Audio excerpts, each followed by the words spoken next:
불구하고 여러분들이 확신을 가지고 대답하는 불자가 그렇게 많지가 않아요. 그냥 우리가 불교하면 그냥 뭐 절에 다니는 정도, 그죠? 뭐 절에 가서 불공하고 뭐 초파일날 등 달고 뭐 이런 정도의 불교를 우리는 생각하는데 그렇지가 않은 거죠, 그죠? 그것은 아주 뭐 불교라는 큰 개념 속에서 한 일부분의 모습일 것이고, 그래서 오늘 불교라는 종교가 가지고 있는 특징들이 무엇인가를 좀 정확하게 여러분들이 이해하는 시간을 갖도록 하겠습니다. 자, 우리가 이제 불교를 얘기할 때 많이들 하는 말이 불교는 자비의 종교다 이런 말을 하죠, 그죠? 또 성불, 깨달음의 종교 이런 말들을 합니다. 우리가 이제 기독교 같은 경우는 이제 뭐 구원의 종교, 사랑의 종교 이런 그들이 이제 가지고 있는 종교적 색깔을 나타내는 표현들이 있듯이 불교를 이렇게 이제 표현하기도 합니다. 자, 그러면 우리가 불교라고 했을 때 먼저 이 개념을 먼저 여러분들이 좀 이해를 하셔야 돼요. 불교 했을 때 이제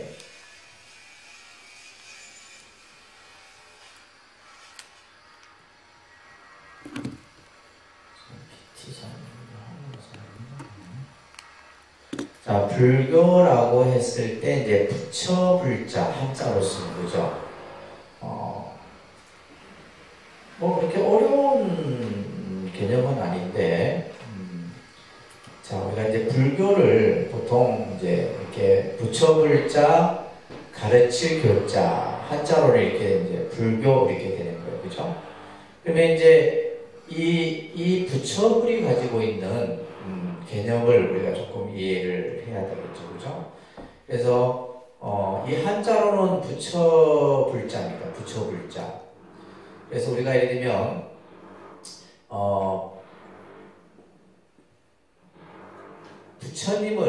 부처님을 붓다라고 이렇게 얘기를 하죠. 따라합니다. 붓다. 원래 이제 뭐 영어에서도 이렇게 표현을 합니다. 붓다 이렇게. 그래서 고타마 붓다 뭐 이런 식으로 붓다.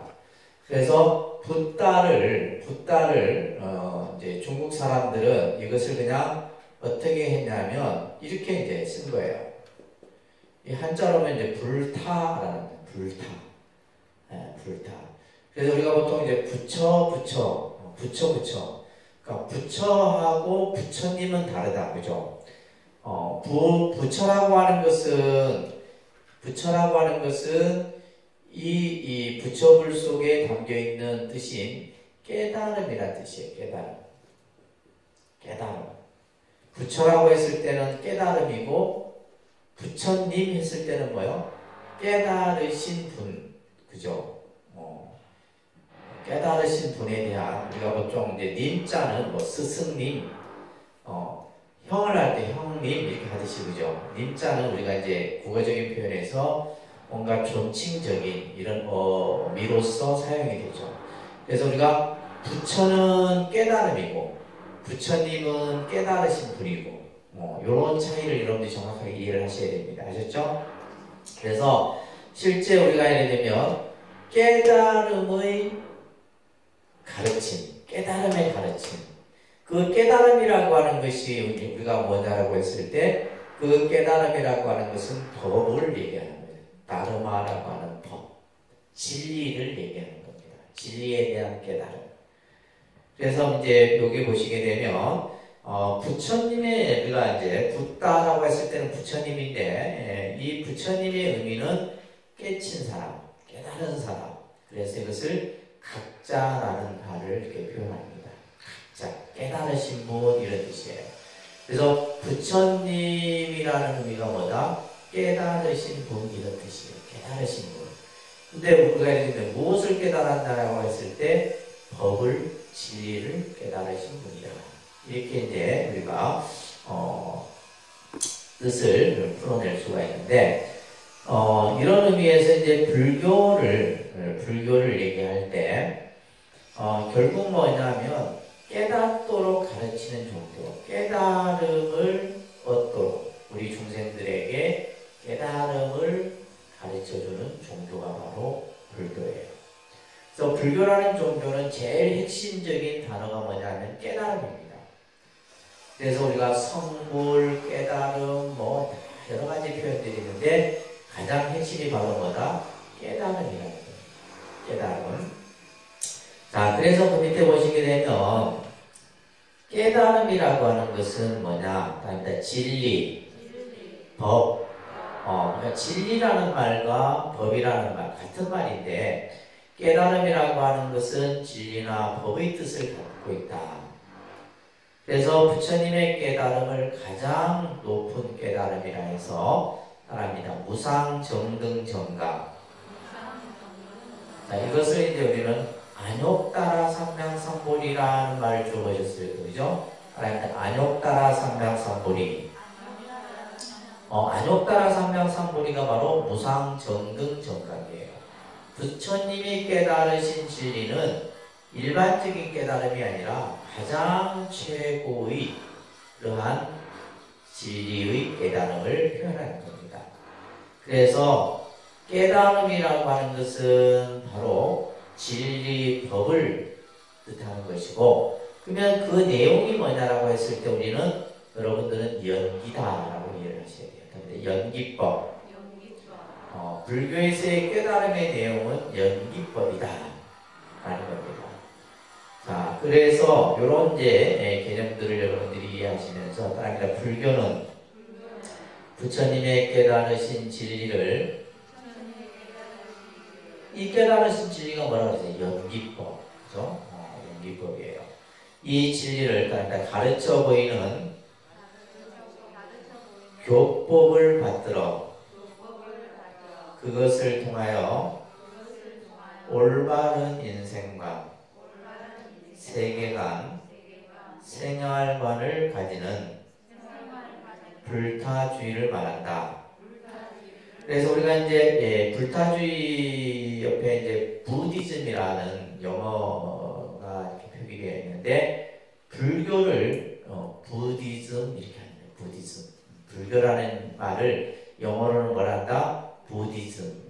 그러면 불교 신자를 부디스트 이렇게 하는 거예요. 우리가 보통 크리스찬 이렇게 하잖아요, 그죠? 기독교 신자를 크리스찬 하는데 불교 신자를 부디스트 이렇게 하는 거예요. 그러면 불교는 뭐다? 부디즘. 그러니까 불교라는 종교는 부처님이 깨달으신 진리를 그것을 우리가 통해서 뭐요? 우리들이 살아가는 데 있어서 우리 또한 뭐요? 진리의 삶을 살도록 하는 그런 종교가 바로 불교다. 그러니까 이 지금 우리가 불교라는 요 의미에서 보게 되면 뭐 절에 가서 불공하고 뭐 하고 이런 것들은 전혀 없어요, 그죠? 전혀 그런 게 없다 이 말이에요. 근데 이제 우리가 그냥 알고 있는 불교는 뭐 그냥 뭐 초파일 가서 등 하나 키고 뭐 절에 가서 불공 이런 정도 수준으로 불교를 이해하고 있다 보니까 우리들의 수준이 높아요, 낮아요? 수준이 낮는 거예요. 실제로 우리 불교 신자들 수준이 낮습니다. 왜? 그러니까 여러분들은 이제 수준을 높이려고 공부를 하는 거고, 그죠? 공부 안 하는 사람들은 낮을 수밖에 없는 거예요. 그래서 이제 불교라는 종교가 부처님이 깨달으신 진리를 통해서 우리 또한 뭐요? 세상을 살아가는데 참 진리를 우리 스스로에게 깨닫도록 가르치는 종교가 바로 불교다. 근데 뭐 제가 지금 이렇게 표현했듯이 그 표현은 다양하게 표현할 수 있는 거예요. 그래서 불교가 이러한 이제 의미를 가지면서 첫째, 불교는 인간을 중심으로 한 종교다. 옆에다가 인본주의라고 좀 써놓으세요. 인본주의. 또 생명 중심의 종교다. 인본주의, 생명 중심의 종교. 우리가 앞에서도 봤듯이 불교는 인간 위에 어떠한 신, 절대적인 신을 신앙의 대상으로 내세우지 않고 있죠. 그래서 이것을 창조주, 주제신을 부정합니다. 이 세상에 예를 들면 기독교에서는 신이 이 세상을 창조했다. 이 얘기를 하잖아요. 신의 창조론을 얘기하는데 불교는 아니에요. 그럼 이 세상이 어떻게 만들어졌느냐라고 했을 때 연기에 의해서 만들어졌다. 이렇게 표현합니다. 이 세상은 뭘로 만들어졌다? 연기의 이치로. 연기의 이치로 만들어졌다. 그래서 개념 자체가 달라요. 그래서 우리가 이제 부처님 생애 때도 공부했듯이 따라합니다. 천상천하 유화독존. 이 천상천하유화독존이라는 말이 바로 뭐야? 인간의 존엄, 생명의 존엄, 평등을 강조하는 불교라는 종교가 최초로 어떻게 보면 부처님이 탄생하시자마자 하셨던 말씀이 인간의 존엄과 평등을 강조했다는 것을 얘기하는 거예요. 그래서 모든 것은 생명을 중심으로 하는 종교. 그래서 이제 우리가 여러분들이 불자로서 지켜야 될 계율의 첫 번째가 뭐예요? 불살생이에요. 살생하지 말아라. 생명을 보호하고 아껴라. 이것이 불교 윤리의 첫 번째입니다. 근데 이제 기독교는 십계명의 첫 번째가 뭐예요? 나 위에는 어떠한 신도에게 절하지 말라. 이게 십계명의 첫 번째거든요. 그러니까 이제 기독교 같은 경우는 배타적인 종교일 수밖에 없는 거예요. 왜냐하면 나 외에 다른 것은 절대 다 뭐예요? 다 인정하지 않거든. 그러니까 지금 이슬람교나 프랑스에서 지금 이슬람교하고 그죠? 그 카톨릭 간에 이런 문제들이 종교에 대한 갈등들이 일어나는 거예요. 지금도 보면 이제 또 요즘 우리 오늘 그 신문에 보니까 요즘 기독교인들이 사찰을 방화를 하는 거예요. 법당에 들어가서 불을 지른다든가. 이번에 이제 서울에도 그 절 하나가 이제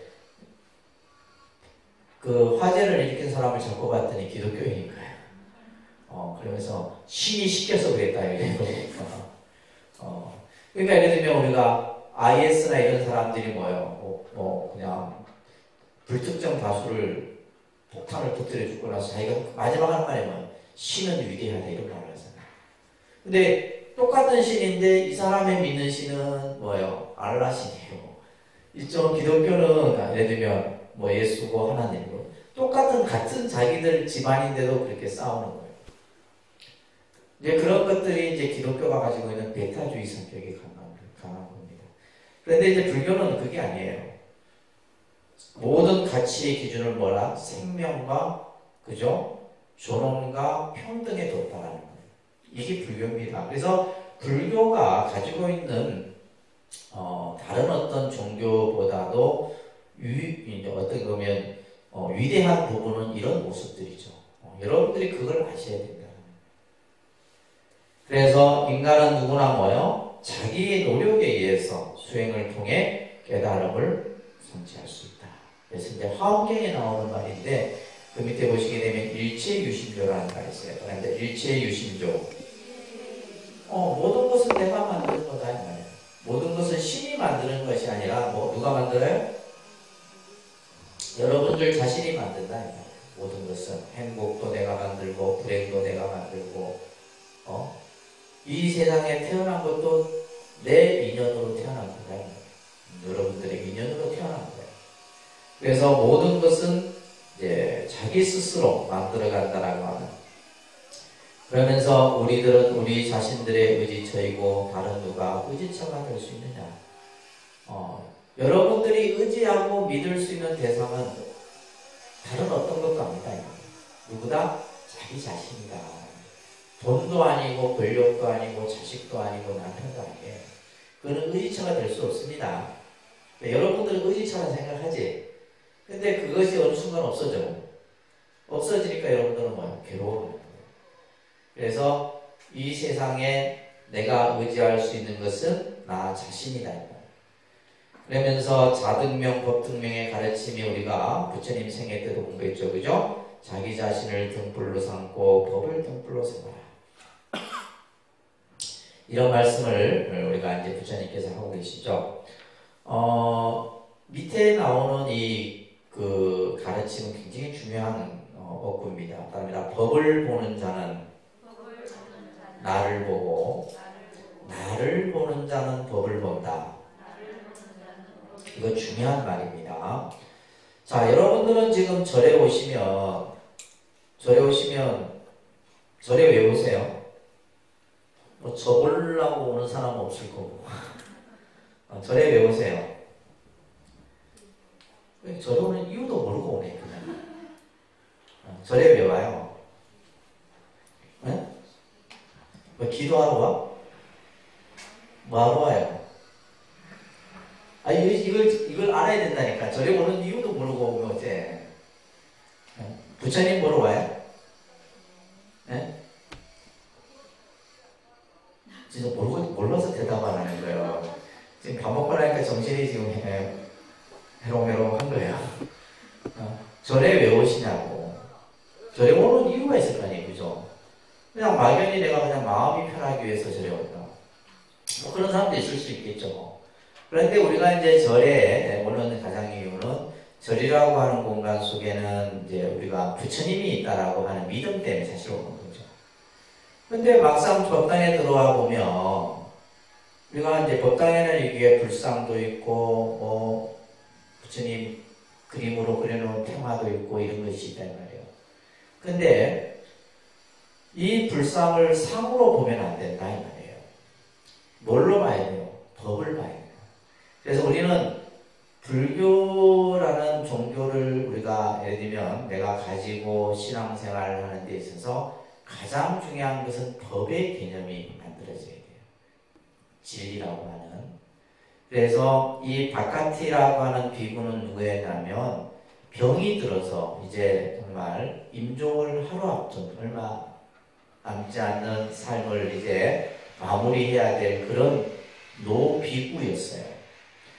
근데 이 바카티라는 비구가 늘 혼잣말로 내가 죽기 전에 부처님 한번 뵀으면 이런 말을 계속 하는 거예요. 그렇죠? 그 당시 누구나 부처님을 쉽게 볼 수도 있었겠지만은 이 바카티는 출가를 하긴 했지만 한 번도 부처님을 본 적이 없어. 그래서 자기가 죽기 전에 부처님을 한번 뵙고 죽는 것이 소원이었던 거예요. 그래서 옆에서 이제 도반이 그 얘기를 듣고는 부처님이 계신 곳을 갑니다. 부처님이시여 어느 수행하는 공간에 병들어 죽어가는 바카티라고 하는 비구가 있는데 마지막 죽기 전에 부처님을 뵙고자 합니다. 부처님 한번 그 비구를 한번 보러 가주셨으면 좋겠습니다. 이 얘기를 해요. 그래서 부처님께서는 흔쾌히 그래 가도록 하자 해서 제자들과 함께 그 병들어 이제 있는 그 비구의 방을 문을 열고 들어가요. 들어가는데 이제 어떤 죽음의 사경을 헤매던 이 바카티가 부처님이 오시는 모습을 보고 자리에서 이제 몸을 추스려고 일어나요. 그러자 부처님께서 그대로 누워있거나 일어나지 말고 그대로 누워있거나 그러면서 이제 하셨던 말씀이 부처님이 이 바카티에게 이런 말이에요. 이 썩어 없어질 몸뚱아리를 보고 예배한들 무엇하겠느냐. 이 얘기를 먼저 하셨어요. 이 썩어 없어질 몸뚱아리를 보고 네가 지금 예배한들 무엇하겠느냐. 그러면서 법을 보는 자는 나를 보고 나를 보려거든 법을 봐라. 이 얘기가 이제 부처님께서 하셨던 말씀이에요. 정말 너가 나를 보고 싶다면 법을 봐야지. 이 몸뚱아리를 보고 예배한들 못하는. 그래서 이제 우리가 여러분들이 절에 와서 부처님을 불상을 통해서 봐야 되는 것은 뭐예요? 법을 볼 줄 알아야 돼요. 부처님께서 우리에게 말씀하신 진리를 볼 줄 알아요. 그래서 금강경에도 그런 구절이 나오죠. 형상으로는 나를 볼 수 없다 이 말이에요. 모양으로는 부처님을 볼 수 없습니다. 소리로도 부처님을 찾을 수 없어요. 야기색견아 이음성구와 그렇게 행하는 사람은 뭐예요? 사도를 행하는 사람이다. 부처님을 볼 수 없다 이 말이에요. 아시겠어요? 그래서 우리는 절에 와서 불상을 보고 그 불상을 통해서 뭘 볼 수 있도록 부처님의 법을 볼 수 있는 신앙생활을 여러분들이 하셔야 돼요. 그러니까 불상만 보고 내 절하면 뭐가 되는 거예요? 그게 우상숭배예요. 그게 우상숭배입니다. 왜 기독교인들이 우리 절에 다니는 여러분들 보고 맨날 우상숭배 한다네. 가갖고 맨날 상해나만 보고 예배하고 절하네. 상해하는 것을 통해서 뭐예요? 부처님의 법을 볼 수 있어요. 근데 자, 종교라고 하는 것은 다 그 어떤 모습들이 보면 주장하는 내용들이 비슷해요. 자, 그러면 기독교인들은 그러면 본인들은 뭐 없냐? 교회에 가면 뭐가 있어요? 그죠? 십자가에 못 박혀 있는 예수 그리스도 상이 딱 있어요. 그죠? 그래 안 그래요? 가보셨어요? 갔다 왔다 해도 뭘 안 할게. 교회 예배당에 보면 예수 그리스도가 십자가에 못 박혀 있는 모습이 있어요. 그게 그냥 본 게 아니에요. 그 사람들은 그걸 보면서 뭘 느껴요? 그 예수 그리스도의 십자가에 못 박혀 있는 모습을 보고 그 사람들은 뭐냐면 사랑과 구원을 느끼는 겁니다. 그게 종교가 주는 메시지예요. 그러니까 예를 들면 우리가 그들이 예수 그리스도가 십자가에 못 박혀 있는 모습을 보고 예수님이 대한 인류에 대한 사랑, 인류에 대한 구원을 통해서 그게 뭐 하는 거예요? 두 손 모으고 기도하고 또 찬양하고 찬송하고 하는 거예요. 근데 중요한 것은 이들은 이걸 느낀다는 말이에요. 사랑과 구원을 느낀다는 거예요. 근데 여러분들은 불상을 보고 뭘 느끼냐는 말이에요. 그러니까 이게 차이가 있는 거예요. 이 사람들은 신앙이 우리하고 달라요. 그 사람들은 신앙이라는 것이 다 이미 갖춰져 있어. 처음부터 갖춰진 게 아니겠죠. 이런 교육을 통해 갖고 성경 공부를 통해 갖고 그죠? 막 교회 안 나가면 막 끄집고 땡겨서라도 데리고 가서 배우게 한다는 거예요. 그렇게 해갖고 뭐요? 끊임없는 이 신앙 생활을 통해서 사랑과 구원이라고 하는 그런 것을 스스로 느끼게끔 만든다는 거예요. 근데 여러분들은 법당에 와서 부처님을 보고 뭘 느끼냐? 느끼는 게 있어요? 뭐 어떤 사람은 아이고 불상을 보고 뭐 잘생기니 못생기니 이런 거 있는 게 우리 수준입니다. 뭐를 우리는 느껴야 돼요? 여러분들 딱 부처님을 딱 보면 뭐 느끼는 거 없어요? 뭐가 느끼는 게 있어야 돼요. 그러면 불교에서 부처님의 그 모습 속에서 부처님이 우리 중생을 향해 보여지는 모습은 뭐예요? 자비의 미소다. 뭐의 미소? 자비의 미소. 중생을 향한 자비의 미소. 여러분들의 모든 괴로움을 부처님께서는 다 받아줄 수 있는 그런 마음. 그래서 특히 이제 이 석굴암 부처님의 석굴암 부처님 외국 사람들이 석굴암 부처님 모습을 보고 눈물을 흘린다잖아요. 이것은 인간이 표현해낼 수 있는 미소가 아니다. 그게 돌로 만든 조각이잖아. 돌로 만들었지만 거기에서 뭘 느껴요? 자애의 미소를 느끼는 거예요. 그러니까 최소한 그 정도는 느낄 수 있어야 된다 이런 말이에요. 아시겠어요? 그냥 와갖고 그냥 무작정 절망하지 말고 우리는 그래서 법당에 부처님 불상을 모셔놓은 것은 부처님께서 중생을 향한 그죠? 중생을 구제하고 중생을 제도하기 위해서 중생의 괴로움을 벗어나도록 하기 위한 자비의 미소가. 그래서 우리가 불상들을 보면 어때요? 다 편안해. 막 예수님처럼 이루고 있지 않단 말이에요. 그냥 편안한 모습으로 마치 여러분들의 모든 그죠? 괴로움을 다 받아줄 수 있는 그런. 그래서 그런 어떤 우리가 종교의 이런 상징 모습들이 그래서 있는 거예요. 아시겠죠? 이런 것들을 여러분들이 잘 이해를 하셔야 됩니다. 그래서 이 바깥티에게 부처님께서 하셨던 말씀, 법을 보는 자 나를 보고 나를 보는 자 부르노라. 그래서 여러분들은 앞으로 불교라는 종교를 법을 그래서 이제 법이 도대체 뭐냐? 이 법을 공부하는 것이 교리 공부예요. 아시겠죠? 부처님께서 우리 중생들에게 어떤 말씀을 하셨는가? 이 법을 공부하는 것이 교리 공부예요. 자, 그 다음에 두 번째는 불교의 종교를 크게 이제 깨달음의 종교다라고 얘기를 합니다. 깨달음의 종교. 그래서 우리는 이것을 성불의 종교라고 해요. 반면에 기독교는 서양의 종교는 뭐요? 구원의 종교다. 서양의 종교는 뭐요? 구원의 종교예요. 근데 이 깨달음이라는 것은 누가 나를 깨닫게 해주는 것이 아니라 내 힘으로 깨닫는 거예요. 내 힘으로. 자력으로. 그죠? 누가 나를 깨닫게 해주는 게 아닙니다. 내가 스스로 인고의 수행을 통해서 내 스스로 깨달음을 얻음으로써 모든 괴로움으로부터 벗어날 수 있는 거예요. 자, 우리가 이제 보면 이 자력이라는 말과 타력이라는 말이 있는데 이게 굉장히 우리가 보면 이제 자력 종교, 타력 종교, 자력 신앙, 타력 신앙 이런 말을 합니다. 그래서 이제 종교도 보면 자력과 타력으로 구분이 돼요. 자력은 이거는 뭐요? 내 힘, 내가 가진 능력으로서 이루어가는 거죠. 그죠? 반면에 타력이라고 하는 것은 다른 힘을 비는 거죠. 내 힘이 아닌 다른 사람의 힘을 비는 거예요. 그래서 우리가 이제 신앙도 보면 자력신앙. 자력신앙. 자력신앙은 내가 스스로 만들어가는 거죠.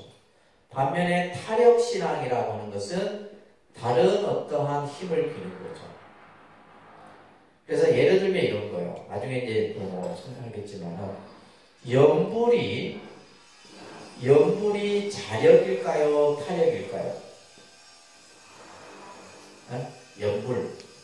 염불이 자력 수행일까요? 타력 수행일까요?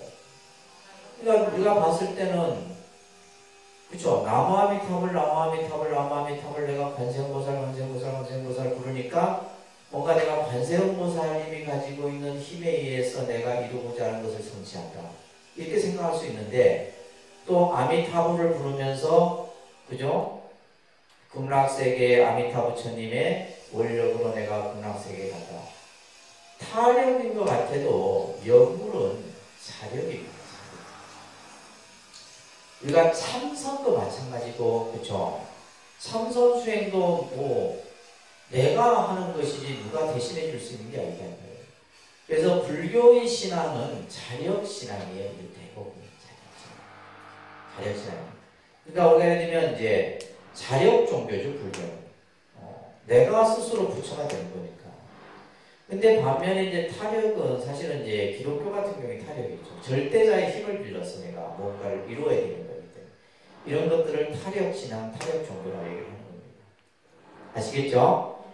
그래서 불교는 스스로 자기의 힘으로 모든 것을 성취하는 겁니다. 자, 그래서 불교는 깨달음이라고 하는 것을 중요하게 여기고 있고, 그 다음에 세 번째 중요한 내용이에요. 세 번째에다가는 현실주의라고 써놓으세요. 무슨 주의? 현실주의. 저는 사실 불교라는 종교가 왜 불교가 좋습니까? 라고 물으면 첫 번째, 인간 중심의 종교. 두 번째는 현실 중심의 종교라서 저는 불교가 좋아요. 다른 어떤 수많은 종교가 있더라도 저는 이 두 가지 특징을 가지고 있는 종교는 불교밖에 없어요. 불교밖에 없습니다. 자, 현실의 가르침의 종교다. 제가 앞전에도 한번 말씀드렸죠. 우리가 시간을 얘기할 때 과거, 현재, 미래라고 하는, 그죠? 이것을 3세라고 합니다. 3세. 과거, 현재, 미래. 우리는 이 과거, 현재, 미래라고 하는 시간을 얘기할 때 그래요. 여러분들이 공부하러 오기 전 1시간 전은 이미 여러분들에게는 과거의 시간입니다. 현재라는 우리가 오늘을 살고 있지만은 이 현재 안에도 뭐예요? 과거, 현재, 미래가 동시에 같이 다 안에 갖춰진 거예요. 그래서 과거, 그죠? 현재, 미래라고 하는. 근데 이 시간이 뭐예요? 과거가 따로 있고, 현재가 따로 있고, 미래가 따로 있고, 단절되어 있는 것이 아니라 이 시간들이 어떻게 되어 있다? 연결되어 있는 거죠. 지금 여러분들이 현재 독립선언 이 설법전 안에 앉아있다는 거예요. 그러면 그 이전의 시간은 과거였지만은 이 시간이 그대로 지금 현재의 시간과 연결되어져 있는 거고, 앞으로 2시간, 3시간 후에 여러분들이 또 저녁에 가족들을 만나야 되는, 와야 될 그 미래의 시간, 이 시간 또한 현재의 시간과 그대로 연결되어 있는 거예요. 시간은 그렇습니다. 시간의 개념은. 그래서 이러한 시간들이 있겠죠. 과거, 현재, 미래가. 근데 우리가 이제 오늘로 봤을 때는 이것이 그냥, 그죠? 오늘이 현재고, 어제는 과거고, 내일은 미래고, 이렇게 될 거 아니에요. 그죠? 근데 그 시간들이 다 어떻게 되어 있다? 연결되어 있다라고. 연결선상에 있다라고 이해를 하셔야 돼요. 그런데, 불교라는 종교는 이 현재라는 이 부분을 가장 중심으로 두고 있는 거예요. 반면에 서양 종교는 이 시간, 미래의 시간을 중심으로 두고 있어요. 그래서 그들의 종교의 가르침 보면 죽고 나서 뭐 하는 거예요? 천당하는 거예요. 지금 현실에서 천당이 아니라 죽고 나서 나중에 내가 하나님의 세계에 가는 것이 그들의 목적이고, 불교는 뭐냐면 이런 개념도 있지만 실은 더 강조되는 것은 뭐예요? 내가 현재의 삶에서, 그죠? 내가 안고 있는 문제를 해결하고 현실 정토의 개념들이 나타나는 거예요. 그래서 우리가 이제 불교는 현실의 문제, 현실의 문제가 뭘까요? 그러니까 현재 지금 가장 당면한 문제는 이 괴로움의 문제입니다. 무슨 문제? 괴로움의 문제. 그래서 불교는 고라는 이 고통이라고 하는 문제로부터 출발하는 거예요. 그렇죠. 우리가 예를 들면 우리 삶이 괴로움이 없다라면 종교라는 것이 있을 필요가 없어요. 여러분들이 저리 올 일도 없고 교회 갈 일도 없고 그냥 내가 현재 삶에 만족하다면 종교라는 것이 필요 없죠. 그런데 우리는 순간순간 이 현재를 살아가면서 많은 괴로움의 문제를 안고 살아가는 거예요. 이것이 죽고 나서 풀어질 문제가 아니다. 지금 내가 당면한 문제다. 당면한 문제. 그래서 이 문제를, 그러면 이 괴로움이라고 하는 것이 우리가 이제 이것을 우리가 어떻게 보면 결과라고 한다면, 그죠? 결과가 만들어지기 전에는 반드시 뭐가 있었겠어요? 원인이 있었겠지. 그죠? 괴로움에는 반드시 원인이 있습니다. 자, 여러분들이 지금 굉장히 뭐 그냥 힘들어. 그러면 그 힘든 데는 반드시 원인이 있는 거예요.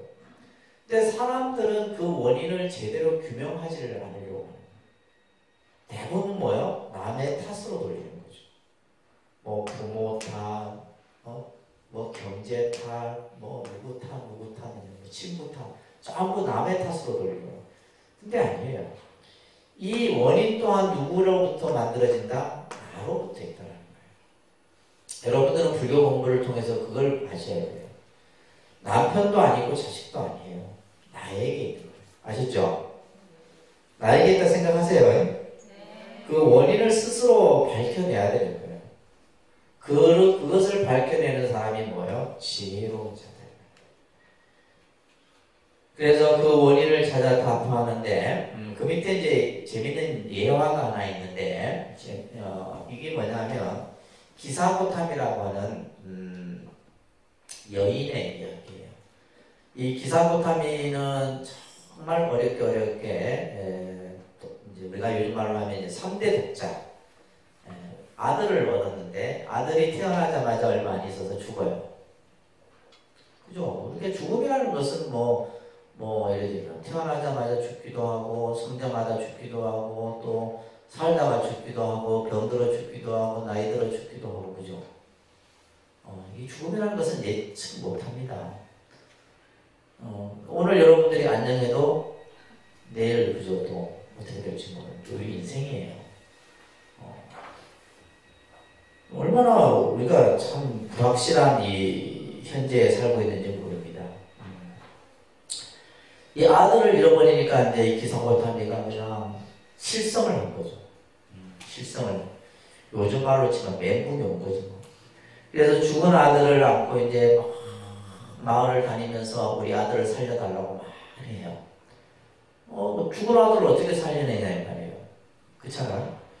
그런데 어떤 사람이 저 기원정사에 가면 부처님이 계시는데 부처님이라면 당신 아들을 살려줄 수 있지 않느냐 이 얘기를 해요. 그래서 이 기사고탐이가 이제 이 죽은 아들을 안고 부처님이 계신 정사로 옵니다. 그래서 막 울면서 부처님께 우리 아들을 살려주십시오 하고 막 해요. 그래서 부처님께서 이제 얘기를 듣고 나서 내가 시키는 대로 하겠느냐. 만약에 너가 한다면 내가 너의 아들을 살려줄 수 있다. 그래서 뭐든지 하겠다. 그래서 이 부처님이 이 기사고타미에게 지금 마을에 가서 죽지 않은 집, 그 집안에 이제 뭐 죽지 않은 사람이 있는 집에 쌀 한 대를 얻어와라. 그러면 살려주겠다. 그래서 이 기사고타미가 이제 막 마을에 내려가서 집집마다 이제 문을 두드려서 묻죠. 이 집안에는 죽은 사람이 있습니까? 없습니까? 그러니까 나중에 봤더니 어린 나이에 죽은 사람도 있고 나이 들어 병들어 죽은 사람도 있고 사고로 죽은 사람이 있고 온 집집마다 죽지 않은 집이 아무도 없다. 그때서야 기사고타미가 깨달은 거예요. 이 세상에 태어나면 누구나 죽는구나. 단지 빨리 죽고 천천히 죽고 살다 죽고 하는 차이가 있을 뿐이다라는 것을 스스로 깨닫게 됩니다. 그래서 다시 정사로 와서 부처님께 참회의 눈물을 흘리면서 이제서야 제가 깨달음을 얻게 되었습니다 하면서 죽은 아들을 장례를 치르고 출가를 하는 그런 이야기가 있어요. 그러니까 이 얘기에서 하고자 하는 얘기가 뭐냐면 우리가 그런 생각하죠. 부처님의 가지고 있는 능력이라면 죽은 아들도 살려낼 수 있을까요? 없을까요? 충분히 있습니다. 부처님이 가진 위시력이라면 죽은 아들도 살려낼 수 있다는 거예요. 그러니까 살려낸다고 안 죽을까? 언젠가는 또 죽겠죠. 근데 중요한 것은 모든 사람은 모든 생명은 다 죽는다라는 사실을 깨우쳐주는 이게 바로 현실이에요. 현실의 어떤 문제를 직시하도록 일러주는 것이 바로 불교다 이런 얘기예요. 무슨 말인지 아시겠죠? 이해되셨어요? 우리가 말하는 단순히 한 어떤 종교의 교주로 한다면 죽은 사람도 살려내고 안진뱅이도 걷게 하고 이런 것은 아무 문제도 아니에요. 그런 것은 중요한 게 아니라 뭐예요? 지금 내가 현실에 당면한 이 괴로움의 문제를 어떻게 해결할 것인가라는 것이 문제인 것이지. 그래서 불교는 현실의 가르침입니다. 그래서 괴로움을 즐거움으로 윤회와 번뇌를 해탈로 향하도록 하는 종교가 바로 불교고, 네 번째 불교는 상대주의적인 입장을 갖고 있다. 상대주의적이다라는 말에는 여러분들 관계성이라는 말을 써보세요. 관계성. 그래서 이 관계성은 나중에 이제 연기를 공부할 때 설명드리겠지만은 불교는 모든 것은 다 관계되어져 있다 이렇게 얘기를 하는 거예요. 사람과 자연, 지구와 우주, 그죠? 인간과 또 예를 들면 다른 생명체와 모든 것이 전부 뭐다? 관계되어져 있다. 그래서 이것을 상의 상관관계라고 그래요. 그러니까 상의 상관관계. 그래서 우리가 세상을 살아가는 데 있어서 제일 어렵고도 또 잘하면 좋은 것이 뭐예요? 관계를 잘 만드는 거예요. 관계. 그죠? 이 관계 때문에 우리가 살아가는 데 힘든 겁니다. 이 관계라고 하는 부분을 잘 만들지 못하기 때문에. 부부관계, 부모 자식 관계, 그죠? 도반 관계, 친구 관계 다 마찬가지예요. 이 관계. 결국 이 관계가 이거는 이제 우리가 살아가는 어떤 인간의 어떤 인연 속에서 만들어진 거지만은 예를 들면 지구, 생명, 우주, 과학 이거 전체를 통틀었을 때 모든 것은 뭐다? 상대주의적인 입장을 갖고 있는 겁니다. 그래서 삶의 모습이라고 하는 것은 관계 속에서 나타나는 거예요. 삶의 모습. 그러니까 그 사람이 어떻게 잘 살았느냐, 얼마만큼 좋은 관계들을 많이 형성하고 있느냐라고 하는 거죠. 아시겠어요? 그러니까 우리가 예를 들면 친구 없는 사람은 그 사람 별로 성격이 안 좋은 사람이에요. 실질적으로. 왜냐하면 관계를 못하는 거예요. 그래서 여러분들 우리 자라나는 아이들 같은 경우도 이 관계를 잘 이렇게 하는 이런 교육들도 필요합니다. 요즘에는 공동체 생활을 안 하잖아요. 전부 개인주의라. 개인주의적인 성향이 있기 때문에 관계성이 없는 거예요. 여러분들도 마찬가지예요. 그러니까 나하고 뜻 맞는 사람만 친하려고 하지 그 외에는 다 쳐내는 거예요. 그러면 스님은 안 그러냐 하면 저도 그렇습니다. 저도 예를 들면 도반이 많죠. 많은데 제일 친한 도반 몇 명만 있는 거예요. 그러니까 밥을 먹어도 꼭 그 도반하고만 밥 먹고 여행을 가도 꼭 그 도반하고만 하고 이렇게 합니다. 그러니까 우리 스스로가 이제 뭐냐면 그것이 한편으로는 뭐냐면 시간도 없기도 하지만은 아무튼 우리가 이제 살아가는데 이 관계라고 하는 이 부분 그래서 불교는 이러한 상대주의적인 입장을 가지고 있는 거죠. 그 다음에 5번째 보면 관용의 종교라고 합니다. 관용의 종교. 그렇죠. 근데 불교 성향을 가진 분들이 보면 참 마음이 넓어요. 왜냐면 일단 배타주의적인 성격이 없기 때문이에요. 그냥 모든 걸 다 수용해. 기독교도 수용하고 가톨릭도 또 나쁘게 표현하면 줄 데도 없어. 이게 좋은 것도 아니고 안 좋은 것도 아니고 이게 이제 어떻게 보면 불교가 가지고 있는 근데 여러분들 자비라는 말은 그냥 모든 것을 다 그냥 받아들이고 이해하고 하는 게 자비가 아닙니다. 잘못된 것은 잘못됐고 잘한 것은 잘했다라고 하는 것에 준해서 자비라는 것도 만들어지는 거예요. 그래서 이제 우리가 이제 세계 종교 가운데 전쟁을 하지 않는 종교는 불교죠. 불교가 가지고 있는 관용성 때문이에요. 다른 것을 수용하고 인정해 주는 거죠. 또 이제 불교뿐만이 아니라 카톨릭도 그런 성향이 좀 강한데 다른 종교를 인정해 주고 수용하고 이런 측면이 강하죠. 근데 그들은 무서운 게 뭐냐면 그렇게 하는 이유가 뭐냐면 그 상대의 종교가 가지고 있는 장점을 자기 종교화시키는 이런 요소들이 많습니다. 그래서 사실은 이제 기독교는 별로 안 무서워요.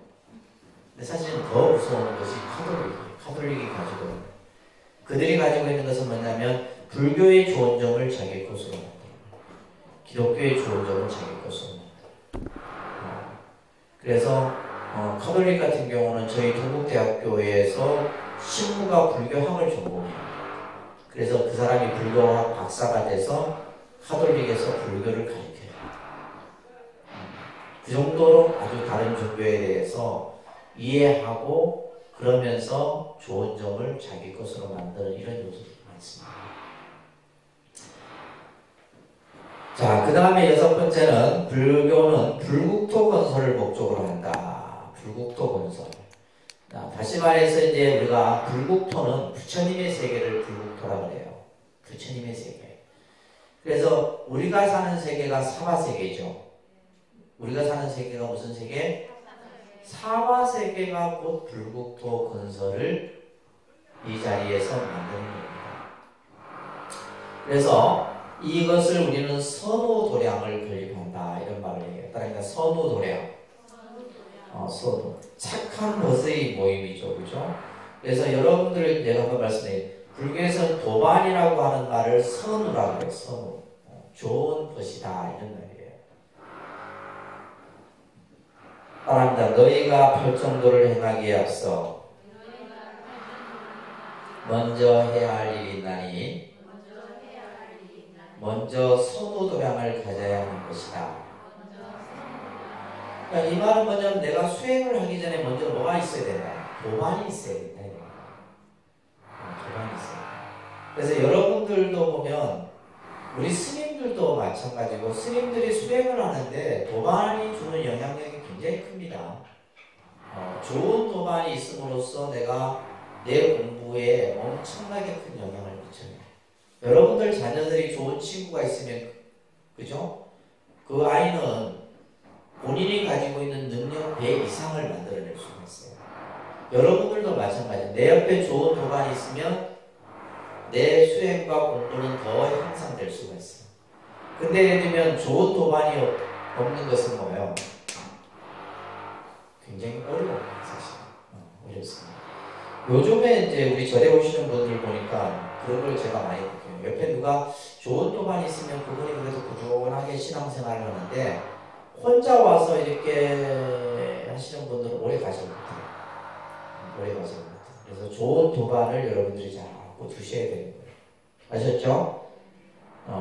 그래서 좋은 도반을 둔다는 것은 내 수행의 반을 이룬 거나 마찬가지다. 이런 말을 하셨다고 했어요. 부처님께서. 이미 내 수행의 반을 이룬 거예요. 좋은 도반이 있다는 것은.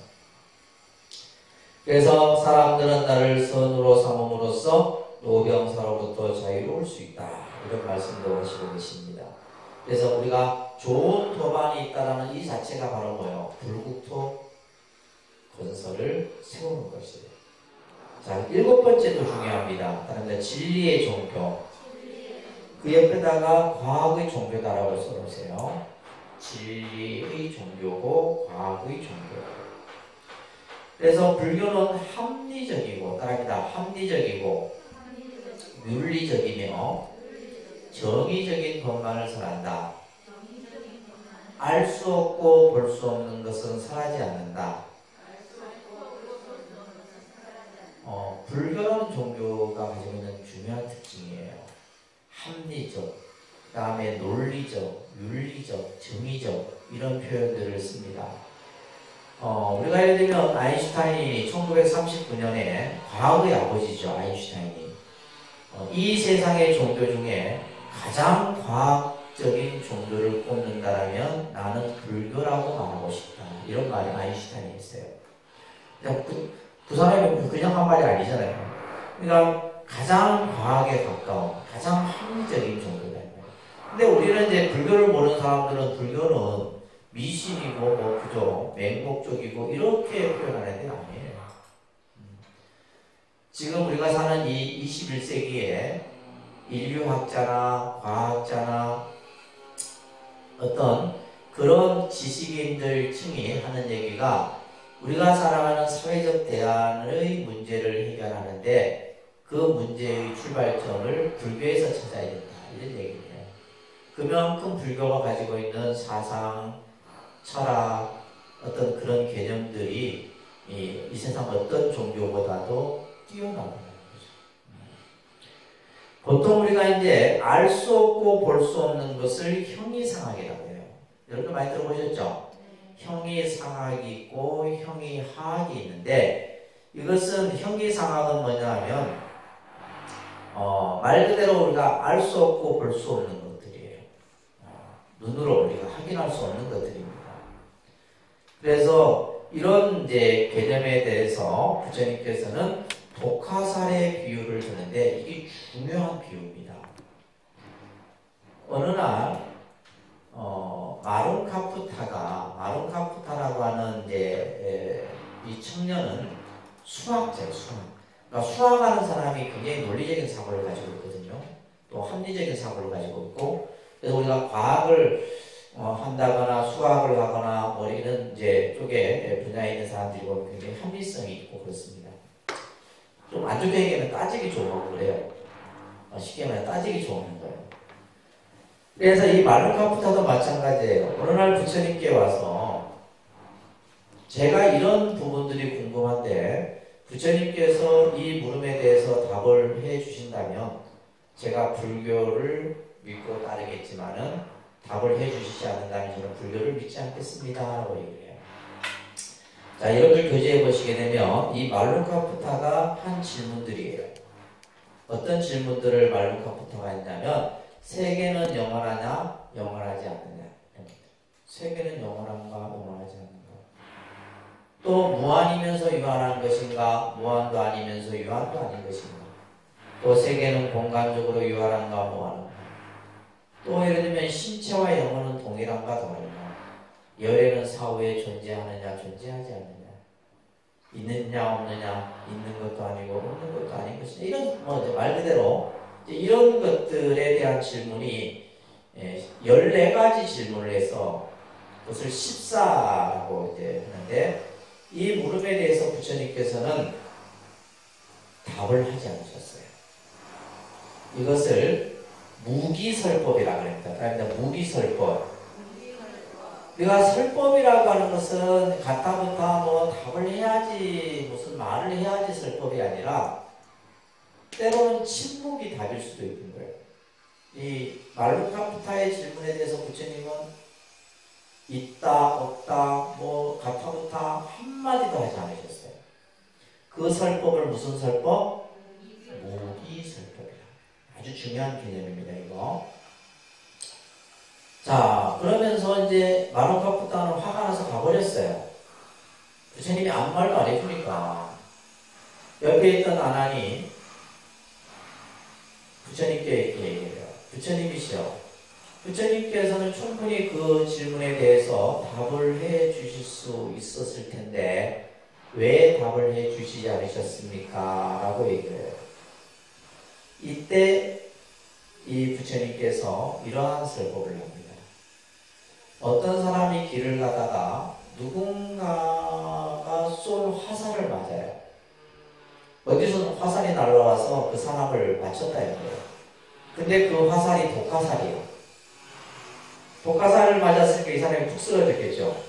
그러니까 주위에서 사람들이 와갖고 이제 이 쓰러진 사람이 맞은 그 독화살을 빼려고 하는데 이 사람이 화살을 빼지 마라.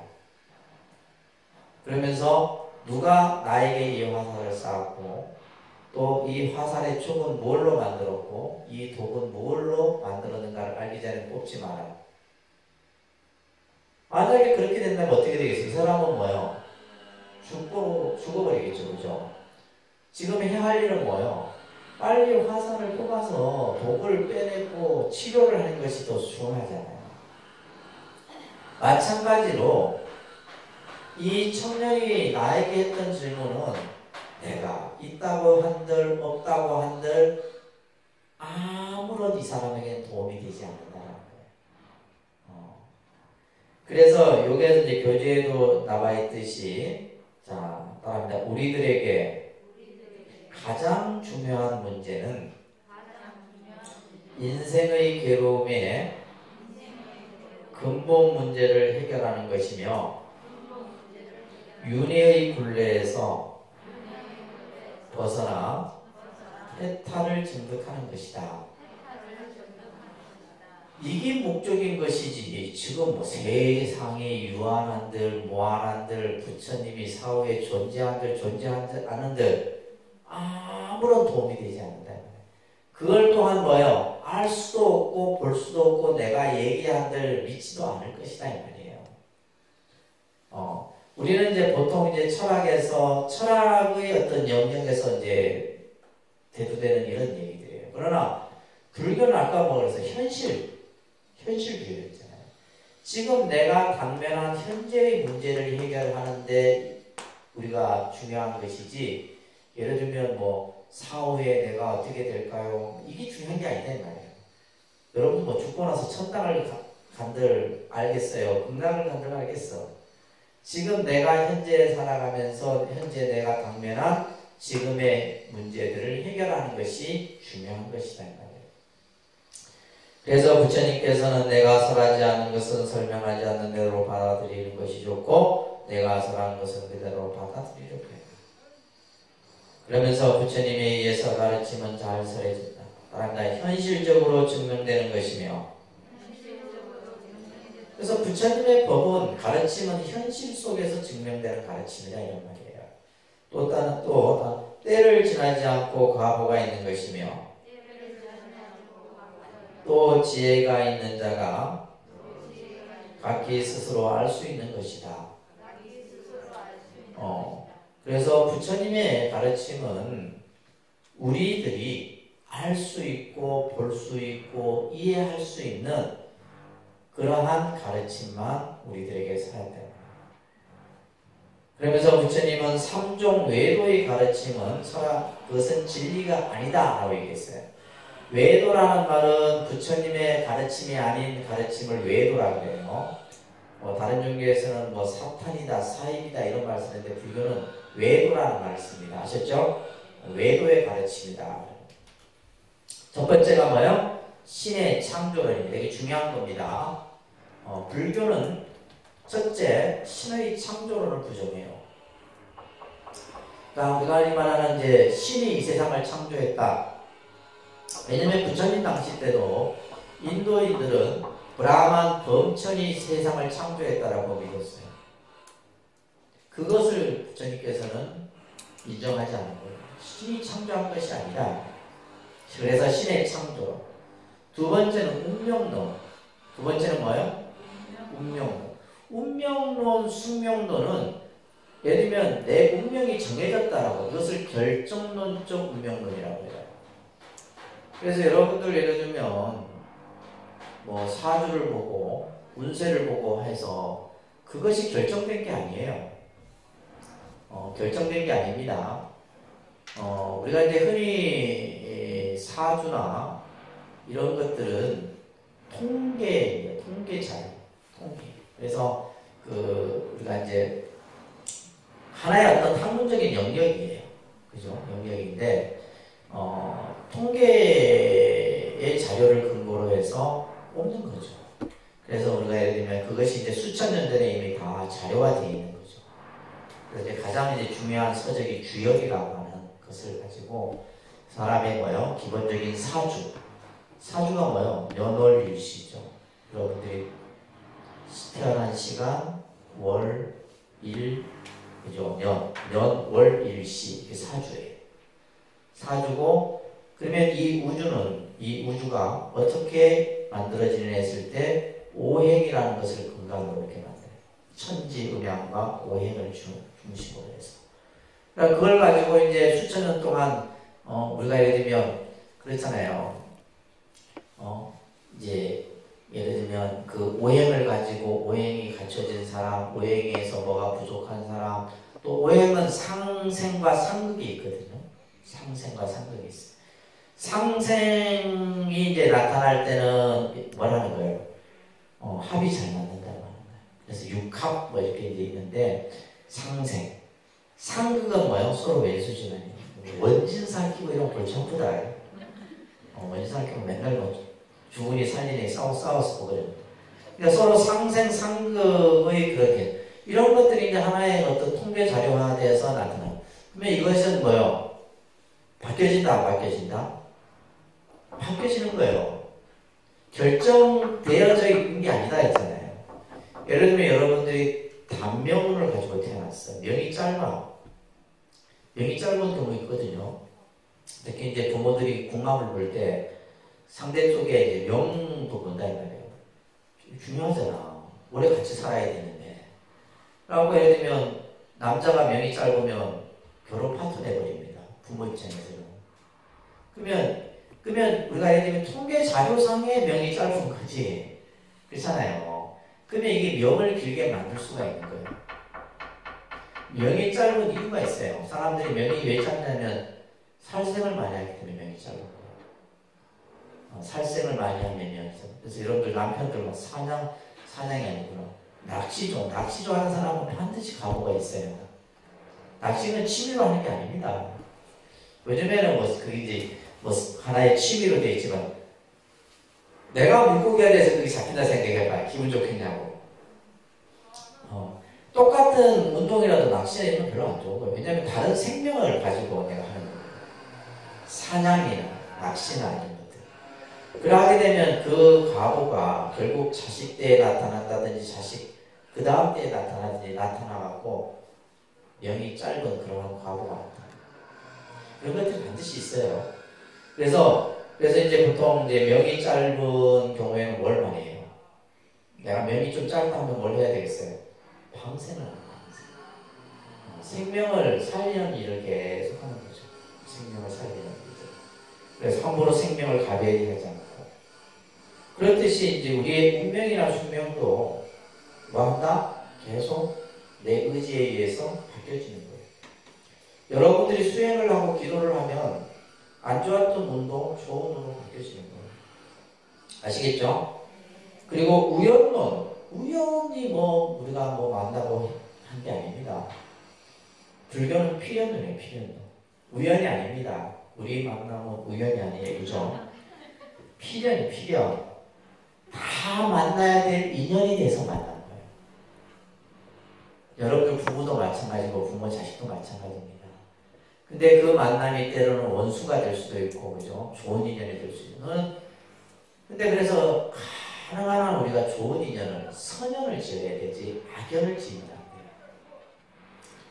그 악연은 또 다른 악연을 낳게 됩니다. 그래서 사람 미워하지 마세요. 아시겠어요? 알겠어요?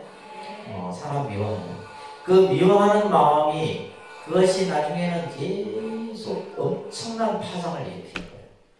미워하고 증오하고 이런 마음들은 안 좋은 겁니다. 그래서 이런 것들은 뭐냐면 그냥 우연히 생기는 것이 아니라, 그래서 우리가 이제 괴로움 중에도 보면 원증해고라는 게 있어요. 미운 사람이 서로 만나는 괴로움이 있어요. 그러니까 이거는 안 만나야 되는데 만날 수밖에 없는 일입니다. 그러니 그 고통 중에서도 아주 중요한 고통이에요. 미운 사람이 서로 외나무 다리에서는 진짜 그런 게 있거든요. 그래서 내가 예를 들면 누군가에게 상처를 줬는데 언젠가는 그 사람하고 내가 만나게 돼요. 근데 그때는 그 파장이 더 커지게 되죠.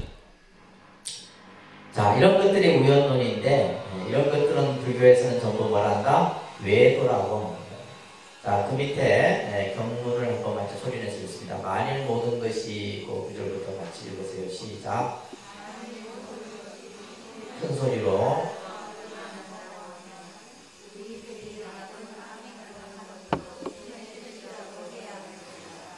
그리고 이것은 해야 한다, 이것은 해서는 안 된다는 의욕도 일어나지 않을 것이며, 또 노력이라는 것도 있을 수가 없을 것이다. 그렇죠? 모든 것이 신의 뜻이라 한다면 우리의 의지는 아무 소용없는 거예요. 그러니까 신이 이미 다 결정을 해서 행과 불행을 결정하고, 그렇죠? 또 예를 들면 우리가 운명론도 마찬가지고, 우리가 우연이라는 것 개념도 마찬가지다. 그것이 아니라 내가 만들어. 불교는 뭐다? 내가 만들어가고 내가 변화시킬 수 있다는 얘기를 하는 겁니다. 아시겠죠? 그 다음에 8번째, 불교는 체계적인 수행의 종교다. 불교는 뭐의 종교다? 체계적인 수행의 종교다. 그래서 이제 우리가 그냥 막연히 불교라는 종교를 접하게 되면 사실 좀 어렵습니다. 수행하는 법도 다양하고, 그죠? 또 우리가 이러한 교리의 개념도 다양하고, 또 여러 가지 이것 말고도 외적인 내용들이 너무 다양해요. 그래서 첫째는 우리가 4가지의 단계를 여러분들이 항상 생각해요. 첫 번째는 신입니다. 그러니까 믿음. 첫 번째 단계는 믿음의 단계가 갖춰져야 돼요. 믿음의 단계. 그러니까 앞에서도 이제 종교는 믿음이라고 했어요. 그죠? 믿음. 뭘 믿느냐 이 말이에요. 뭘 믿느냐. 이 종교에 대한 믿음이 중요한 겁니다. 그래서 이 믿음을 우리는 신근이라 그래요. 그러니까 신근. 뿌리 근자를 써서 믿음의 뿌리가 튼튼해야 돼요. 믿음의 이 뿌리가 약하면 어떻게 돼요? 바람만 불어도 확 뽑혀져요. 그래서 그런 경우들 많습니다. 절에 다니다가도 그냥 옆에 도반이 별로 마음에 안 들어. 뭐 도반이 꼴보기 싫어갖고 또 이제 절에 안 다닌다. 이런 것들은 뭐예요? 이거는 아직 믿음이라는 자체가 뿌리를 내리. 그러니까 우리가 예를 들면 수많은 이 믿음을 흔들리게 하는 요소들이 수없이 일어나요. 내 믿음. 근데 그 믿음이라고 하는 것은 정말 태풍이 불든 비바람이 불든 뭐가 하든 그 믿음을 굳건하게 이렇게 만들어가는 것이 필요한 거예요. 그것을 믿음의 힘을 신력이라고 하는 거예요. 믿음의 힘. 그러면 우리가 이제 불교에서의 믿음은 믿음의 대상은 뭐예요? 삼보입니다. 불교에서의 믿음은 대상은 뭐라고요? 삼보. 부처님과 부처님의 가르침과 승가에 대한 믿음, 이 세 가지에 대한 믿음이 마치 그래서 우리가 예를 들면 뿌리가 아주 잘 내린 나무들은 비에 치든 그죠? 간혹 보면 혼자 우뚝 서 있는 나무가 있는데 막 태풍이 쳐도 막 휘청해도 뿌리 쓰러지지 않아. 그 정도의 뭘 가지고 있어야 된다? 내 신근이 갖춰져야 되는 거예요. 그래서 우리가 이제 지금 여러분들의 단계는 뭐의 단계가 하면 신을 쌓아가는 단계예요. 신을. 근데 우리가 이게 참 더디죠. 이 믿음이라는 것이 뿌리 내리는 이 더딘다는 거예요. 왜 더딜까요? 여러분들이 열심히 하지 않아서 더디는 거지. 그 다음에 두 번째가 해입니다. 그럽니다. 해. 이것을 올바른 이해라고 얘기를 해요. 해라는 해. 이 두 신해라는 것이 굉장히 중요한 거예요. 해는 올바른 이해, 그죠? 이거는 믿음이에요. 자, 잘 보세요. 믿음은 있는데, 믿음은 있어요. 절에는 막 그냥 축사 살자마자 매일 다녀, 365일. 365일 눈만 뜨면 절에 가. 그걸 가지고 믿음이 있다라고 보기엔 하지만 하여튼 그래도 그죠? 믿음은 있는데 이해가 없어. 그럼 어떻게 될까요? 그럼 어떻게 되겠어요? 믿음은 있는데 이해가 없어. 이거는 뭐냐면 그러니까 믿음은 갖춰졌는데 이해가 불교에 대한 올바른 이해가 없으니까 이것은 뭐에 가깝다는 거예요? 광신. 광신자가 되면 안 됩니다. 아셨어요? 광신자가 되면 안 돼. 또 근데 자 보세요. 또 불교를 알기는 또 무지야. 스님보다 더 똑똑해. 불교를 알기는 막 스님보다 더 똑똑해. 그런 분들 많아요. 그런 분들 많습니다. 그래서 주워 들은 것도 많고 막 그냥 그런 사람을 일명 절귀신이라고 해요. 우리 스님들이 하는 절귀신 되면 안 돼요. 알아도 자기 혼자서 해야지. 그러니까 이런 사람들 보면 별로. 근데 이해는 많은데 이게 없어. 또 믿음은 없어. 이러면 어떻게 되겠어요? 이렇게 되면 어떻게 돼요?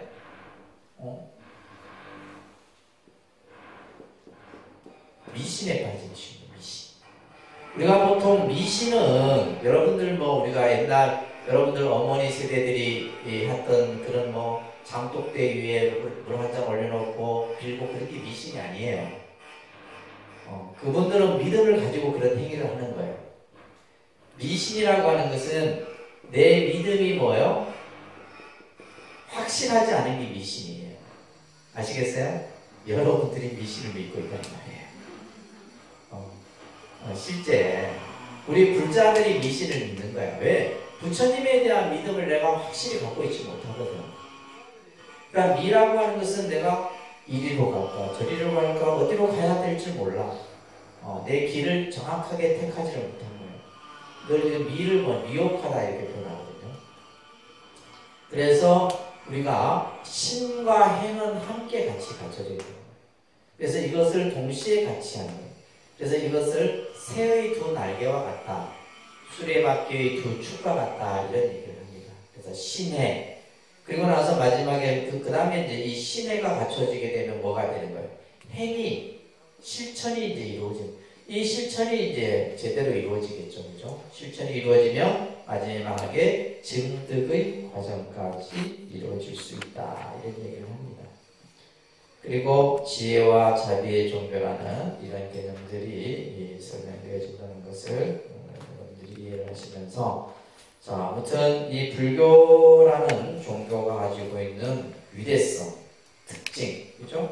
인간 중심의 종교요, 생명의 종교요, 또 깨달음의 성불의 종교요, 또 그죠? 과학의 종교고 현실주의의 종교다. 이런 여러 가지 개념들을 이해를 하면서, 근데 사실 우리는 이제 이 불교를 제대로 알지 못하기 때문에 불교가 가지고 있는 그러한 큰 진리의 개념을 여러분들이 이제 지금부터 하나하나 배워가셔야 되는 겁니다. 아시겠죠?